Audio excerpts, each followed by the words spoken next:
नवनिर्वाचित नगरसेवकांच्या विजयी मिरवणुकीदरम्यान जेजुरी शहरात अपघाताची दुर्दैवी घटना घडली आहे। 21 डिसेंबर रोजी जेजुरी नगर परिषद सार्वत्रिक निवडणूक 2025चा नुकताच निकाल जाहीर झाला होता। या निवडणुकीमध्ये विजयी झालेले उमेदवार आणि समर्थक कार्यकर्ते महाद्वार रोडवरती मिरवणूक आणि झालेला विजय साजरा करत असताना दुपारी 2:30 वाजण्याच्या सुमारास मिरवणूक रॅली दरम्यान भंडारा उधळण्यात आला। याच वेळी औक्षणासाठी जवळच असलेल्या आरतीच्या ताटातील ज्योतीमुळे अचानक आगीचा भडका उडाला। या आगीत 7 ते 8 जण भाजल्याची घटना घडली। घटनेनंतर काही काळ परिसरात गोंधळाची स्थिती निर्माण झाली, मात्र उपस्थित नागरिकांनी प्रसंगावधान राखत तातडीने मदत कार्य सुरू केलं। जखमींना तात्काळ जेजुरी येथील शासकीय ग्रामीण रुग्णालयात उपचारासाठी दाखल करण्यात आले।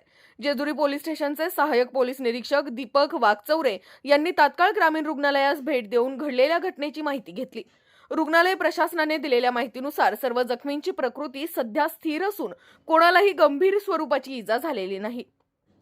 प्राथमिक उपचारानंतर काही जखमींना रुग्णालयातून घरी सोडण्यात आले। या घटनेमुळे मिरवणूक व सार्वजनिक कार्यक्रमांदरम्यान सुरक्षिततेच्या उपाययोजनांबाबत पुन्हा एकदा प्रश्नचिन्ह उपस्थित झाले। भविष्यात अशा कार्यक्रमांमध्ये फटाके, भंडारा व अग्नीचा वापर करताना अधिक दक्षता घेण्याची गरज नागरिकांकडून व्यक्त केली जात आहे।